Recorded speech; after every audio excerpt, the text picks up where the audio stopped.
The lecture hall fell dead silent. Professor Venn'ika stood frozen at the holographic display, her three-fingered hand trembling slightly as she cycled through the historical data files. Around her, 200 students from 17 different species sat motionless, their various sensory organs locked onto the images floating in the air before them. "This cannot be accurate," whispered Threx, a molluscan scholar from the Andromeda sector. His translation implant barely processed the words. "The casualty numbers. They must be corrupted data." Vennika's mandibles clicked twice, a nervous habit she had developed over 40 cycles of teaching comparative civilization studies at the Galactic Institute. In all those years, nothing had prepared her for this particular curriculum edition. "I assure you," she said, her voice slightly hoarse, "the files have been verified by 12 independent research teams. What you are seeing is completely horrifyingly real." The hologram displayed a battlefield from Earth's 20th century. Mud, wire, explosions captured in frozen moments of destruction, and humans. So many humans, running toward death like it was a casual appointment they simply could not miss. Kessa, a brilliant Aquarian student known for her exceptional logic scores, raised one of her tentacles. "Professor, I do not understand the tactical reasoning here. These humans, they are advancing directly into projectile fire. Where are their shields? Their deflection fields? They did not have any. Then where is their armor plating? Surely they wore something protective." Venn'ika zoomed in on a human soldier. The image showed a young male, barely into adulthood, wearing what appeared to be fabric, just fabric, and a metal hat. "You are joking," Threx said flatly. "Please tell me you are joking." "I wish I were." The class erupted into confused chattering. Venn'ika had expected this. She waited, letting them process the impossible information before activating the next sequence. "This particular conflict," she continued, "was called the Great War. Though humans later renamed it World War I, which should give you a hint about what happened next. There was a second one," squeaked Pip, a Florian, whose entire species had evolved on a peaceful garden world where the deadliest predator was roughly equivalent to what humans called a rabbit. "Oh, Pip. Sweet innocent Pip." Vennika's mandibles clicked in what might have been the Krillian equivalent of a bitter smile. "There was a second one, and it made the first one look like a minor disagreement." She pulled up the statistics. The numbers hung in the air like an accusation. 70 million casualties. The lecture hall went so quiet you could have heard a spore drop. "That is impossible," declared Zorn, a military strategy student from the Tarkonian Empire. His species had conquered 14 star systems through careful, calculated warfare that minimized losses. No species could sustain such losses and survive. The psychological trauma alone would collapse their entire civilization. "And yet," Venn'ika said, advancing the presentation, 20 years later, they did it again. Bigger, worse, more creative in their methods of destruction." The hologram shifted, showing aerial bombardment, mechanized warfare, atomic weapons. The students watched in horrified fascination as human ingenuity turned toward the purpose it seemed to excel at, above all others, finding new and efficient ways to kill each other. "But why?" Kessa's voice was small, confused. What were they fighting over? Resources? Territory? Survival? Venn'ika pulled up the historical analysis. According to their records, the second major conflict began because of political ideologies, territorial expansion, economic factors, and, she paused, checking her translation implant to make sure she had the word right. "Hurt feelings from the previous war." "Hurt feelings," Threx repeated slowly. "They killed 70 million beings over hurt feelings." To be fair, it was more complicated than that. But yes, essentially, that is an accurate summary. Peep raised a trembling appendage. "Professor, I think I need to be excused. I am feeling rather unwell." "Sit down, Pip. It gets worse." "How could it possibly get worse?" Venn'ika smiled grimly and opened a new file. "Because we have not even discussed their ancient history yet." The hologram shifted again, this time showing a massive wooden horse. "Why is there a horse?" asked Kessa. "That," Venn'ika explained, "is how humans once conquered an entire city. They built a giant wooden horse, pretended to give up and sail away, left the horse as a gift, and when the enemy brought it inside their walls, soldiers hidden in the horse came out and opened the gates. Stunned silence. That is the stupidest military strategy I have ever heard, Zorn finally said. And yet it worked. But why would anyone fall for that? That is the question that has baffled Xenop psychologists for the past 3 cycles, since we made contact with humanity. Venn'ika pulled up her notes. The prevailing theory is that humans possess a unique combination of intelligence, creativity, and what they call stupidity that makes them simultaneously brilliant and completely insane. She cycled through more images: Roman legions, Mongol hordes, Viking raiders, samurai warriors. Each slide brought new expressions of disbelief from her students. Wait, Therese interrupted, pointing at an image of a Viking berserker. Are you telling me these humans would consume psychoactive substances and then attack enemy formations while barely clothed, believing themselves to be invulnerable? Correct. And this worked? Terrifyingly well. Yes. Kessa was frantically taking notes, her tentacles moving in a blur. Professor, I am trying to understand the tactical advantage of fear-based psychological warfare, but these methods seem counterproductive to the warrior's own survival. But that is where you are making your first mistake in understanding humans, Venn'ika said, warming to her lecture now. You are assuming they prioritize survival above other factors. What else would they prioritize? Asked Pip. Genuinely confused, Venn'ika pulled up a new file. It showed a human soldier throwing himself onto an explosive device to protect his companions. They call it sacrifice. They call it honor. They call it duty. She paused, letting the image sink in. They will die for abstract concepts that have no material value whatsoever. That is not logical, Zorn protested. No, it is not. And yet, it is perhaps the most human thing about them. She advanced to the next section of her lecture, showing the military innovations humans had developed. Crossbows, gunpowder, machine guns, tanks, aircraft, nuclear weapons. Each of these technologies, she explained, was developed primarily for the purpose of warfare. Humans have spent more resources, time, and intellectual effort on creating weapons than any other species in recorded galactic history. They must be constantly at war then, suggested Threx. A species that violent cannot possibly maintain peace for any significant duration. Venn'ika clicked her mandibles in amusement. Actually, they have not had a major planetary conflict in over 80 Earth years. How is that possible? Because, she said, pulling up an image of a hydrogen bomb test, they created weapons so destructive that even they realized using them would be suicide. They call it mutually assured destruction. They needed to invent weapons that could destroy their entire planet before they stopped fighting. Pip sounded like they might faint. Oh, they have not stopped fighting. They just fight smaller wars now. Limited conflicts. Proxy battles. They have been in a state of some form of military conflict for roughly 92% of their recorded history. The class sat in stunned silence once again. Kessa tentatively raised a tentacle. Professor, I have a question that may seem inappropriate. Given the subject matter, I doubt anything could be inappropriate at this point. Why are they being allowed into the galactic community? They sound absolutely terrifying. It was a fair question. Venn'ika had asked it herself when the Council had first announced humanity's application for membership. Because, she said carefully, despite everything I have shown you, despite their violent history and aggressive tendencies, humans also possess remarkable qualities. They are innovative, adaptable, and surprisingly compassionate. They form bonds across genetic and cultural lines that would be impossible for most species. They create art and music of extraordinary beauty. They explore not just to conquer, but to understand. She pulled up a new image, this one showing human doctors providing medical care in a disaster zone. They will fight to the death to protect strangers. They will sacrifice everything for abstract concepts like justice and freedom. They will push themselves beyond any reasonable limit to achieve goals that benefit not just themselves, but their entire species. Zorn leaned forward, his interest clearly piqued despite his earlier skepticism.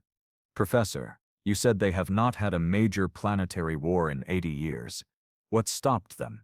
What changed? Venn'ika smiled. That is an excellent question, and the answer is both simple and complex. They developed what they call the United Nations, an organization dedicated to preventing global conflict. They created international laws. They built economic systems that made cooperation more valuable than conquest. They learned, slowly and painfully, that they were capable of destroying themselves, and they chose not to. So they evolved past their violent nature? Asked Pip hopefully. Not exactly. Humans still maintain massive military forces. They still develop weapons. They still have conflicts. But they have also learned to channel that aggressive energy into other pursuits. Sports, competition, exploration. They race each other to other planets. They compete to build the tallest structures, create the most advanced technology, achieve the most impressive scientific breakthroughs. Threx was studying the data files with intense concentration. Professor, I am looking at their technological advancement curve, and it is abnormal. They went from basic flight to landing on their moon in less than 70 years. Most species take at least 200 years to achieve that progression. Correct. Humans advance rapidly, especially when they are competing against each other. Their Cold War, a period of intense rivalry between two major powers, drove innovations in rocketry, computers, medicine, and dozens of other fields. They literally raced each other to space. Because of hurt feelings again? Asked Kessa. More or less, yes. The lecture hall filled with the alien equivalent of incredulous laughter. I know it sounds absurd, Venn'ika continued, but that is humanity in a nutshell. They are walking contradictions, violent pacifists, logical madmen, selfish altruists. They will fight wars over minor insults, and then extend hands in friendship to former enemies. They are perhaps the most confusing species I have ever studied.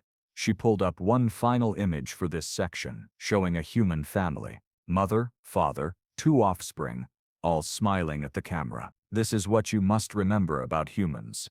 Beneath all the violence, all the warfare, all the destruction they are capable of, they are fundamentally driven by the same thing that drives most sentient species. They want to protect their families. They want their offspring to have better lives. They want to build something that will last beyond their brief existence. How brief? Asked Pip. They live approximately 80 to 100 Earth years on average. Gasps around the room. Most of the species represented lived at least 200 years. Some, like the Aquarians, lived for 500 or more. That is barely enough time to achieve anything meaningful, Threx said. And yet, Venn'ika replied, they have achieved more in their brief existence than species that have lived 10 times as long. Perhaps because they know their time is limited, they push harder. They innovate faster. They take risks that more cautious, longer-lived species would never consider. She checked the chronometer. The lecture period was nearly over, but she had barely scratched the surface of human military history. We will continue this next session, she announced. For your assignment, I want each of you select one human conflict and analyze it from your species' perspective. Try to understand not just what happened, but why.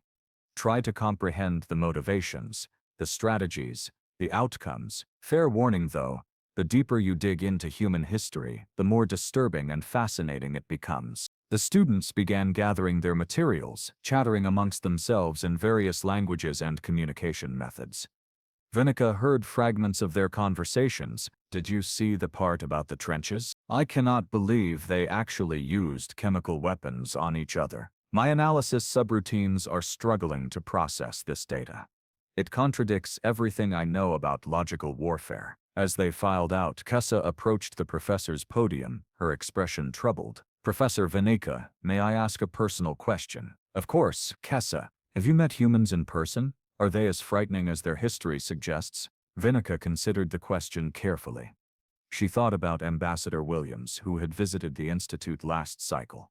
A soft-spoken woman who loved gardening and classical music, who had also, according to her service record, been a decorated combat pilot in 3 separate conflicts. I have met several humans, she finally answered, and I can tell you that they are complicated. On the surface, most of them seem quite pleasant. Friendly, even. But you can sense it underneath if you pay attention. A coiled tension. A readiness. They are a species that has never forgotten how to fight, even when they are at peace. That sounds exhausting. I imagine it is. But it also makes them survivors. Adaptable. Resilient.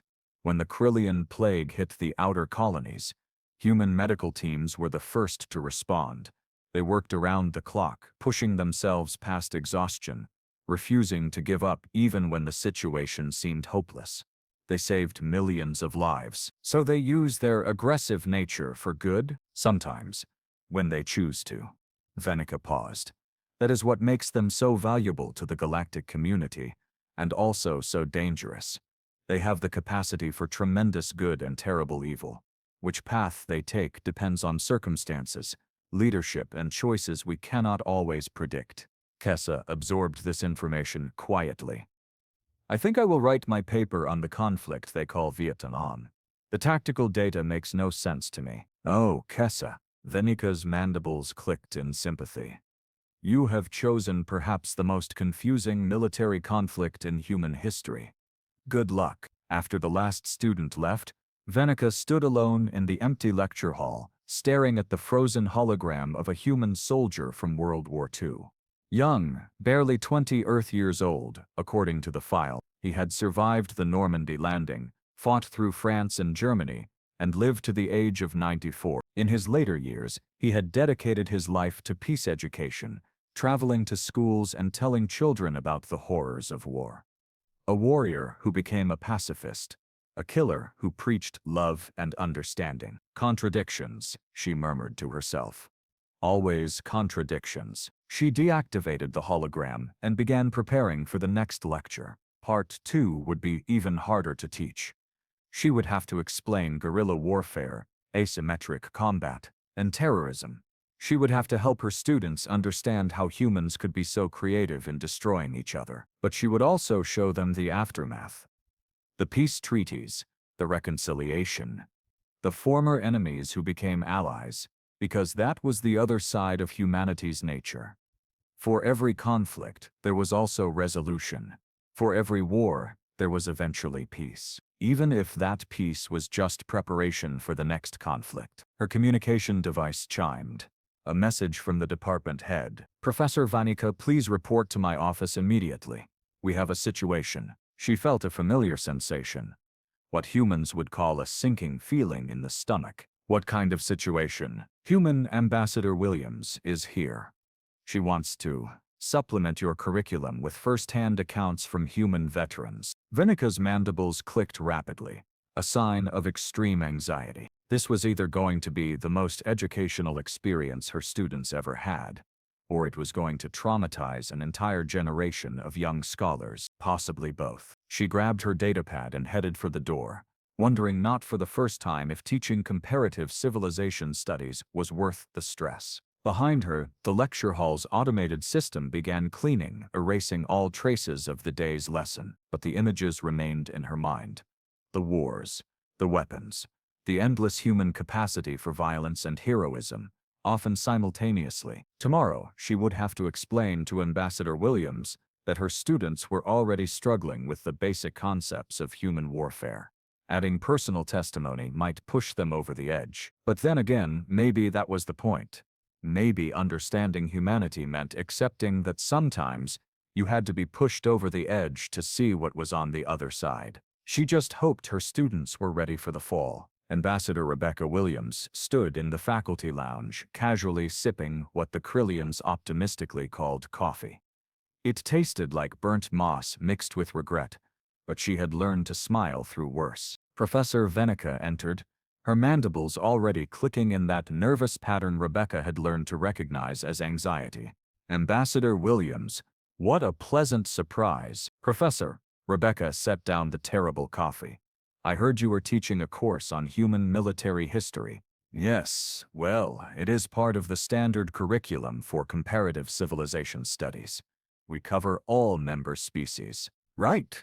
And how is that going? Venn'ika's mandibles clicked faster. The students are processing the information. They are terrified, you mean? I would not say terrified. More like deeply disturbed and questioning everything they thought they knew about civilized behavior. Rebecca laughed, a warm sound that seemed to relax the professor slightly.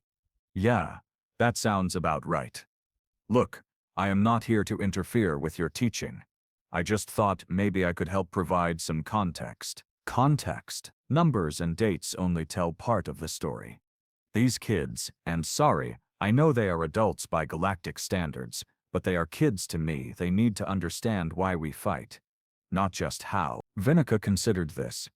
Ambassador, with all due respect, I am not certain exposing my students to first-hand accounts of human combat is wise. They are already struggling with the historical data, which is exactly why they need to hear it from someone who was there. Rebecca's expression grew serious. You can show them all the statistics you want, Professor, but until they understand what drives a human to run into gunfire, to sacrifice themselves for strangers, to keep fighting when any logical being would surrender, they are not really understanding humanity at all. You are asking me to let you potentially traumatize 200 students from 17 different species. I am asking you to let me teach them the truth. Rebecca smiled slightly. Besides, if they are going to work alongside humans in the galactic community, they need to know what we are really like. Better they learn it here, in a safe environment, than find out during a crisis. Venn'ika could not argue with that logic. She sighed, a sound her translation implant rendered as a long, tired whistle. Very well. But I will be monitoring their stress levels. If anyone shows signs of psychological distress, we stop immediately. Deal. The next day, the lecture hall was packed. Word had spread that a real human military veteran would be speaking and students from other programs had requested permission to attend. Rebecca stood at the podium, looking out at the sea of alien faces, sensory organs and appendages all focused intently on her. She had given speeches to world leaders, negotiated treaties with hostile nations, and once talked down an armed insurgent. But somehow, facing 200 curious alien students felt more intimidating. Good morning, she began.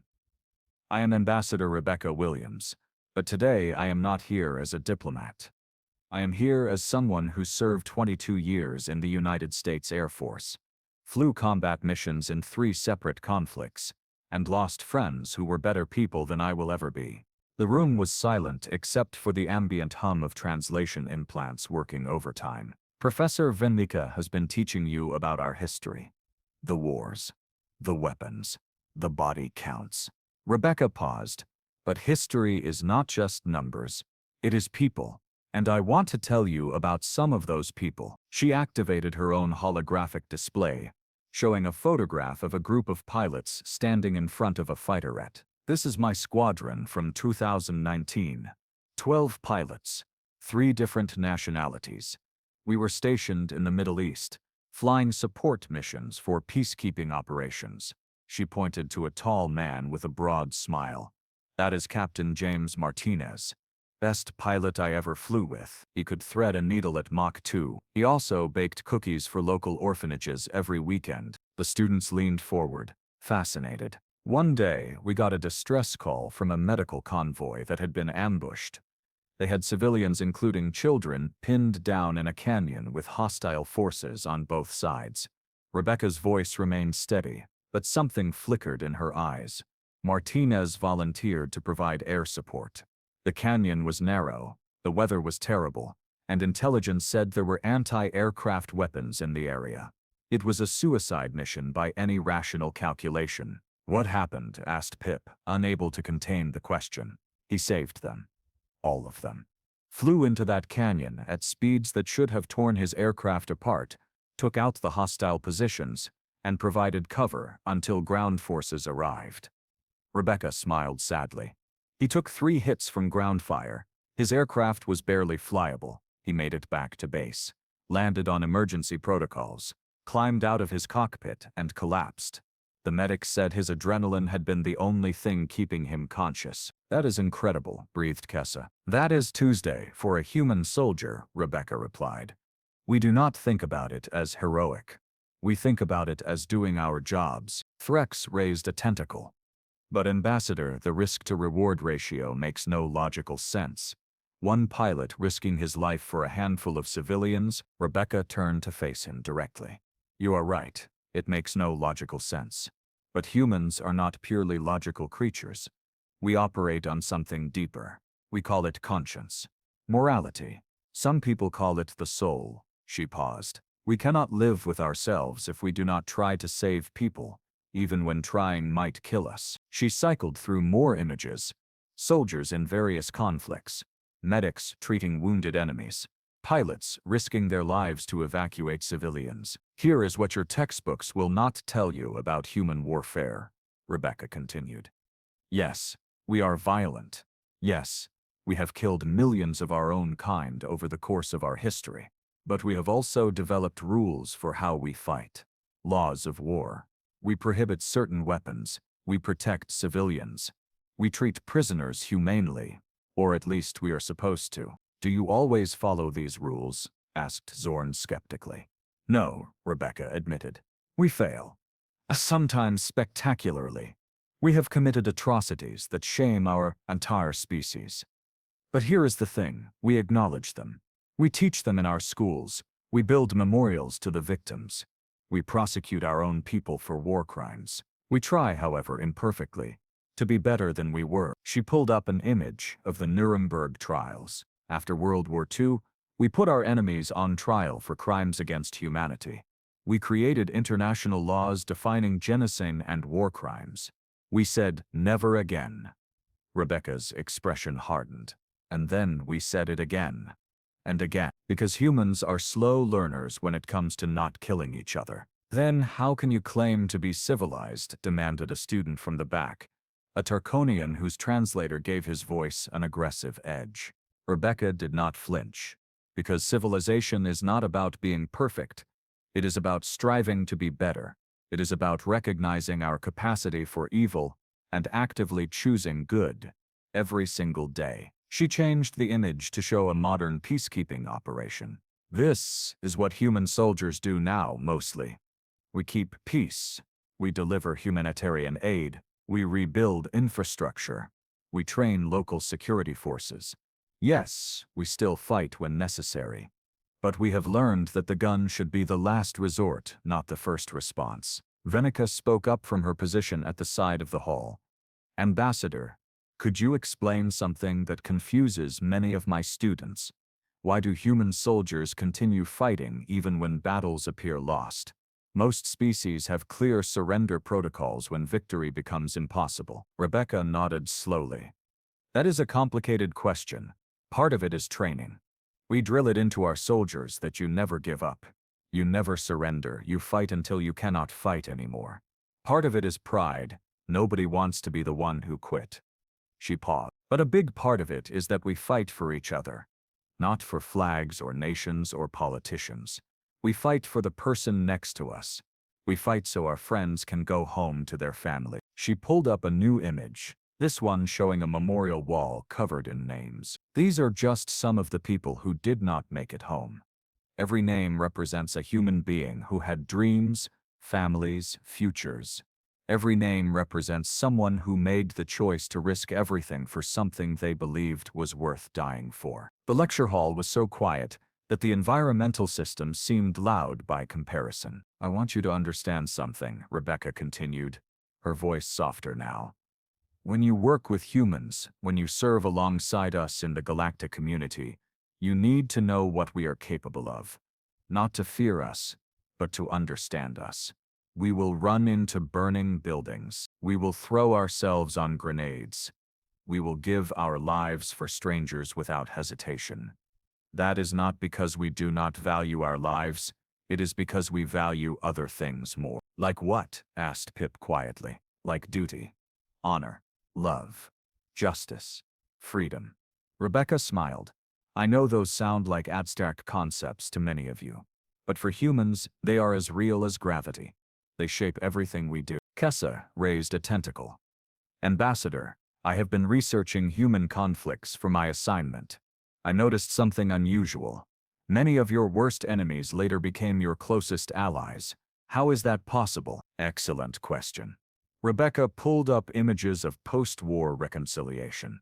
Germany and Japan were our bitter enemies in World War II.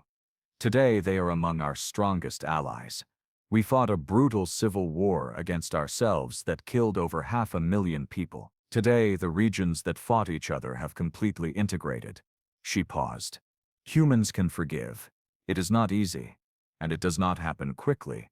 But we have this remarkable ability to move past old hatreds and build new relationships. But how? Kessa pressed. How do you forget that level of violence? We do not forget, Rebecca corrected gently. We remember. We memorialize, we teach, but we do not let the past define the future. We choose to build something new. Threx spoke up again. Ambassador, you mentioned that you lost friends in combat. How do you reconcile that with continuing to serve? Why not seek revenge? Why not demand retaliation? Rebecca was quiet for a long moment. When she spoke, her voice was measured, careful. I lost my wingman during a mission in 2021. His name was David Song. We had flown together for 8 years.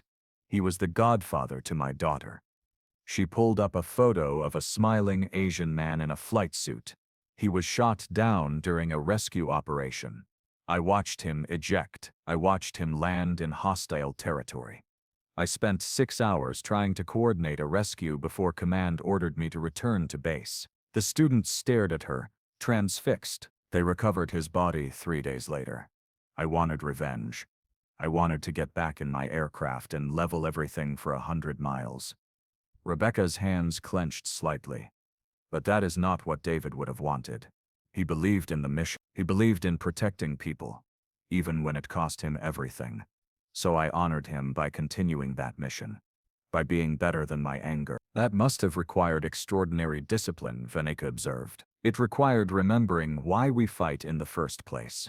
We do not fight because we love violence. We fight to protect people who cannot protect themselves. We fight to defend ideals that make life worth living. And when we forget that, when we start fighting just because we are angry or hurt, we become the very thing we are supposed to be fighting against. She cycled through more images, showing the evolution of human warfare from ancient times to modern day. You are going to hear a lot about human violence, about our wars and weapons and capacity for destruction, and all of it is true. But I want you to also know about our capacity for creation, for compassion, for change. Rebecca pulled up images of the International Space Station, the Mars colonies, the deep space exploration vessels.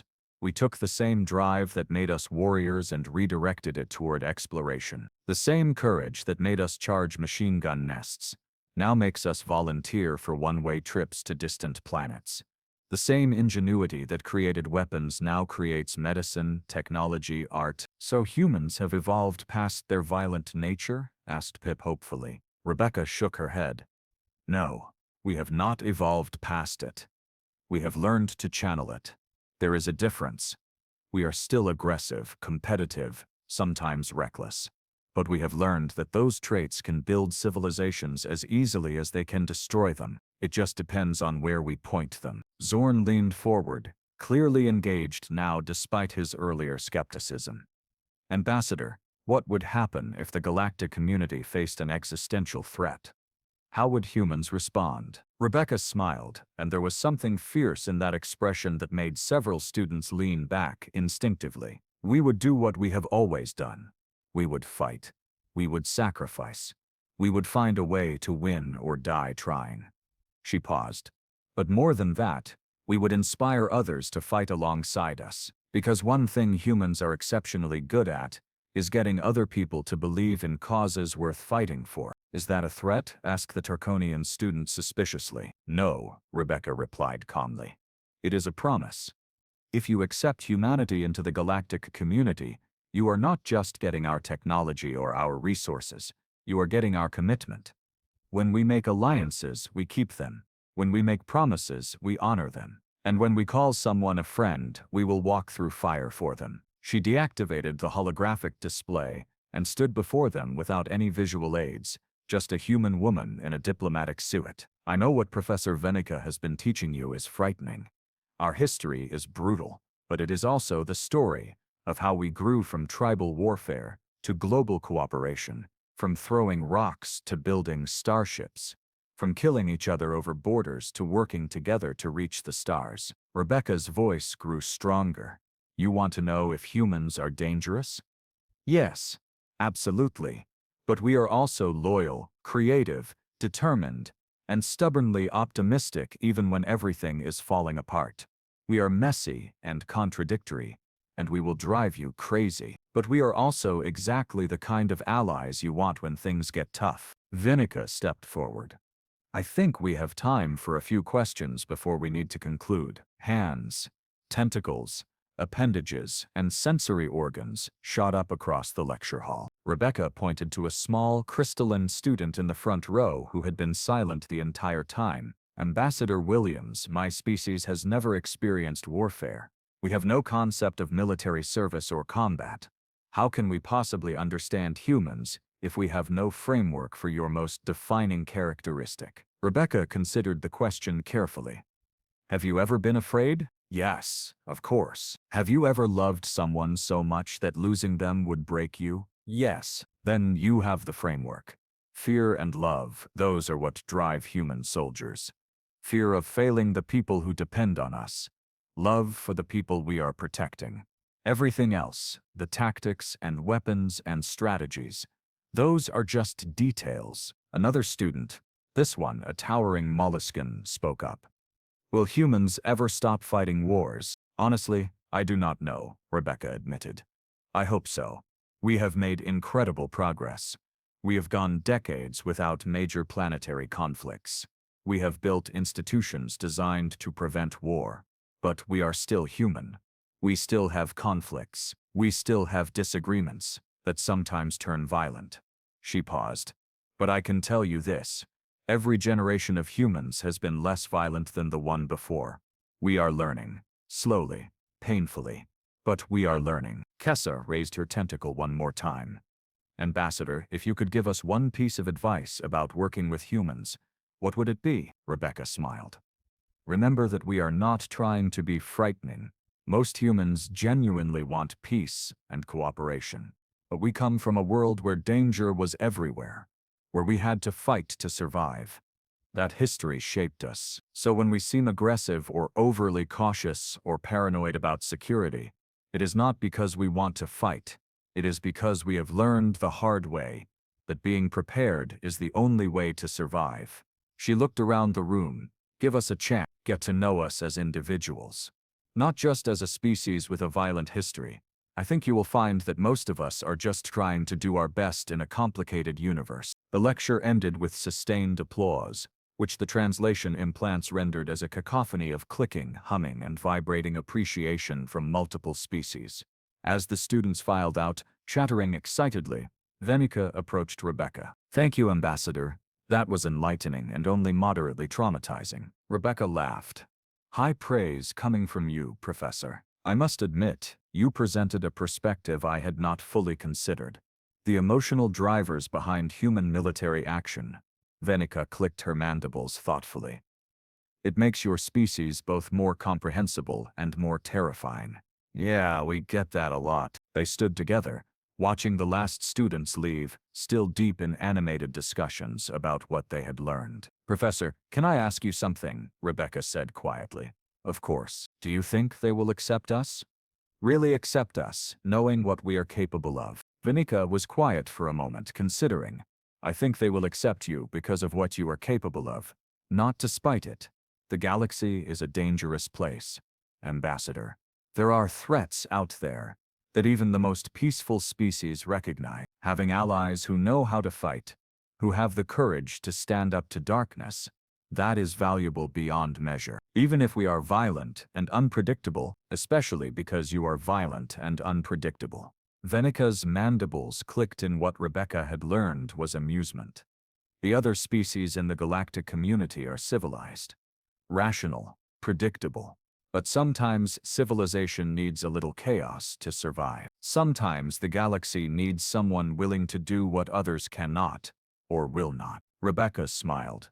You make us sound like the galaxy's guard dog, more like the galaxy's older sibling.